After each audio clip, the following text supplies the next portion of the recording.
no matter who you are, no matter what your work site is, if you have any symptoms, and I'll talk about that in a minute, any symptoms of illness, please, please, please do not go to work. Please don't go to the supermarket, to the pharmacy. Please get somebody else to do that for you. We are especially concerned about individuals who are at higher risk, and so I'm really glad we're going to spend more time on individuals over the age of 60 and individuals with chronic underlying conditions. And the reality is that the older you are or the sicker you are, the more likely you are to succumb to this illness. I keep hearing stories about individuals who are in their 70s, 80s, getting together for parties. And the reality is then we're seeing people succumbing to illness after those events together. And I think it's so important that we all have the belief that we're all carrying this virus, and that coming close to anybody is we're putting others at risk for illness and for death. And so we can't have parties with one another. We must abide by social distancing. We must stay home as much as possible, and we must protect those who are at the highest risk. The governor and the Division of Public Health are extremely concerned that many businesses are not being compliant with social distancing. And we want to say that we intend to crack down on this. Some businesses are doing a great job of keeping people who are ill out of their facilities, and also keeping people social distance in those facilities. But if we find businesses that are not being compliant, we want to know about it. If you are aware of businesses where social distancing is not occurring, please send an email to dphcall@delaware.gov. We want to know. We also want to know if there are positive cases who are not staying home and not being compliant with their isolation requirements. Please let us know, dphcall@delaware.gov. With that, I'm going to hand it back to you, Jeff. Great, thank you. So today we want to focus on some of the issues facing the seniors in our community. Obviously, this is of great concern, as we've heard some of the statistics, that they can be at greater risk of having serious complications from COVID-19. Ken and Deva, do you have any kind of thoughts about how your organizations are coping and some of the things that you're doing to help seniors in the community? Yes, absolutely, and thank you, Dr. Route, for having us here today to talk about these issues. This crisis is affecting everyone, but particularly those that are more vulnerable: seniors, those over the age of 60, those living with physical disabilities, or those with underlying conditions. It is imperative that all of those individuals strictly adhere to the Center for Disease Control and Prevention's suggestions about staying home. If you have to go to the grocery store, we're very thankful for our grocery stores and our pharmacies and our retail community for really stepping up and opening early so that these individuals have the ability to go and get what they absolutely need without having to deal with a lot of crowds. So we encourage you, if you must, go to the grocery store or pharmacy yourself to go during those times. We would ask you to contact your friends, your neighbors, your family members, and ask them to go for you, and to leave those items outside your door so that you don't come into direct contact. If you're unable to do that, to get to the store yourself, or to use your community, please reach out to the Aging and Disability Resource Center at 1-800-223-9074. or DelawareADRC.com for help. That is a 24/7 line, and we will work through those issues with you.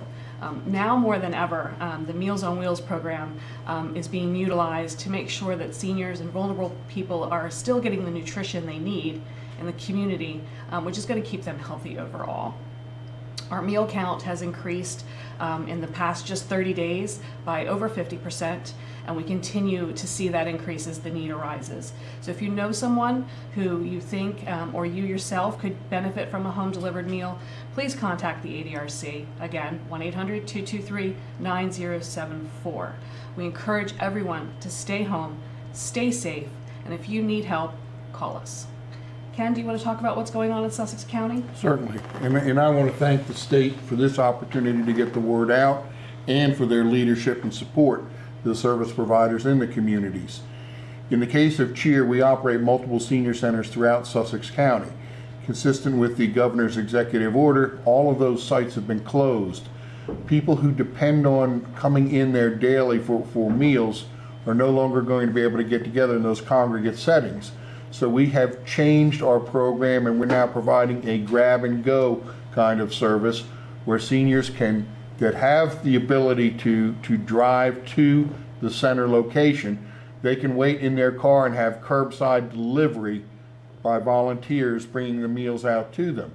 Additionally, and David had indicated, there's an increase in the numbers of meals being served in the Meals on Wheels home delivered meal program. We're seeing a huge growth in that program, and we have been working over the last 2 weeks to try and not only serve those additional people coming into the program and those people who can't come into the senior center but still rely on us for meals, to make sure they're getting their meals in their homes. But we have also ramped up our production capabilities to produce additional frozen meals, and we have gotten in additional and assembled shelf-stable meals so that we are able to provide up to 15 additional meals in the homes of each of these seniors, so that if supply lines get impacted or our ability to deliver gets impacted as we go through this pandemic, that people will have food in their home. They won't be isolated without access to that nutrition. And I would like to particularly recognize the volunteers who are so critical to what we're doing in this homebound meal delivery program. These are people, many of them seniors themselves, that are going throughout the community, adhering to changed protocols to try and protect their safety, but they're still out there delivering these meals to seniors. But instead of the direct face-to-face contact that we've had, now meals are delivered in plastic bags that are hung on doorknobs. Volunteers knock on the door, ring the bell, and then they step back, that social distancing 6 feet, to allow the person to answer the door and take that meal in. So we're providing personal protective equipment. We're trying to do the things we can to keep everybody, our volunteers and our customers and our staff, as safe as possible, and still ensure that those seniors are going to be able to have what they need to sustain themselves in their homes. Dr. Rattay, we know that seniors are a high-risk group for COVID-19, but we know that all age ranges are being affected by it. Can you describe why seniors may be more at risk? Is it something to do with underlying conditions because of the age? Can you just go into some details? Yeah, so, I think I say this every time that we're learning every day more about COVID-19. There was a study that was just released a couple days ago that really shows that those, especially with diabetes, any type of lung disease like COPD, and those with cardiovascular disease are especially at higher risk. And of course, anyone immunocompromised, so for example, somebody who's receiving cancer treatment also is at very high risk. Now, this actually isn't a change from what we saw from China, but it's really reinforced by the Delaware, by the data that we're seeing in the US. But I think one thing that's really interesting is another study that was just released from the nursing home in Washington State that I think we all sadly watched the experience. And many people were found to be, by laboratory testing, positive in that nursing home from a recent test. What they also found was about 50% of those positive cases were individuals who actually had no symptoms, which was quite a surprise. So although many individuals did very poorly who became infected, there were also a number of individuals in that long-term care site who had no symptoms. And that again reinforces for us the incredibly important message that we all have to act as though we have the virus. And that seems to be especially the case for seniors as well as children, that even though they may not have symptoms, they certainly could have the virus and can spread it. So we all have to keep that distance from others. Dava, the Department of Health and Social Services manages a few senior facilities. Can you kind of talk about some of the additional procedures that have been put in place to help protect both staff and residents? Sure. So the guidance to long-term care facilities is to cease and desist any outside visitors. The only exception is in an end-of-life situation. All communal dining has been suspended. All activities in a communal setting have been suspended and are occurring on a one-on-one basis. And most importantly, all staff or people coming into the facility are being screened per the CDC guidelines. That's great. And Ken, can you talk about if people have questions about how to get your resources? Do you have access to a website or some place that they can get more information?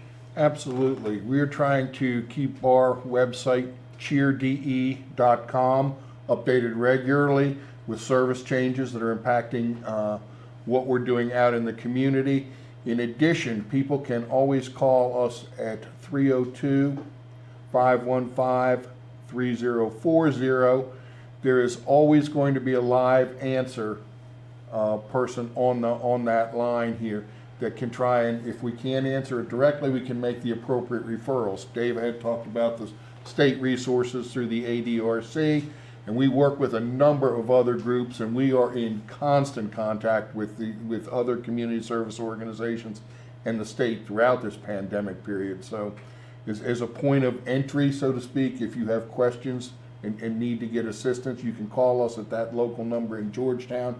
And if we can't provide the assistance directly, we can certainly get you in touch with and coordinate with the people that can. Dr. Rattay, we had a question about somebody that's in their 70s. If they want to grocery shop with their spouse during the special senior hours, what are some ways that they can make sure that they're safe during that time? Yeah, great question. First of all, I'm going to emphasize this again. If either individual has any symptoms at all of illness, and I said I'd talk about that, so bear with me for a moment. Now we're saying symptoms of illness are not just fever, cough, or shortness of breath, but whether an individual has body aches or has had body aches in the previous day or so, sore throat, runny nose, even stomach pain and diarrhea are symptoms that we're seeing with cases. So any signs of illness, please don't go. When you do go, practice really good hand hygiene. If you can, wash your hands before you go, but also keep some hand sanitizer. Take hand sanitizer with you. Use it several times throughout your trip. Make sure you stay 6 feet away from any other individuals through the store. And the second you leave that store, clean your hands again with hand sanitizer and wash your hands well when you get home. And then be very careful not to touch your face during that time until you've done like a great hand washing once you've gotten home. If you follow those things, it should help quite a lot. Any final thoughts that you want to give to the public for you, Ken, or Dava? Any final thoughts for today? I really want to thank Dava and Ken for the work you're doing to support our vulnerable populations, important members of our community. And I also want to make sure that folks know that we've got our call center, 866-408-1899, as well as our email address, dphcall@delaware.gov, and we're continuing to put information, including numbers of cases and the maps and different information up on delaware.gov/coronavirus. Thank you. I'd just like to say that we're also really concerned with seniors being told to stay home with isolation and depression. So I would encourage you to call your family members, call your grandparents, call your friends, call your neighbors, all you kids that are stuck home. When you're caught up on Schoology, call your grandparents, draw pictures. If you don't have a grandparents that you can call or draw pictures, you send them to the nursing homes, because these are tough times for these individuals that aren't having any contact with the outside world. So please do what you can to touch base with them by phone, video chat, or even letters. And I would say if you are a senior isolated in your home right now, there are resources out there if you need something. Not just if you're not feeling well or feeling symptoms that could possibly be of disease. But if you need food, if you need other kinds of necessary support in your home, get on the phone, reach out, or go online. There are resources available. Don't sit home and let a bad situation continue to devolve. Great. Thank you very much for your time, Dr. Rattay, Ken, and Dava from the State Health Operations Center in Smyrna.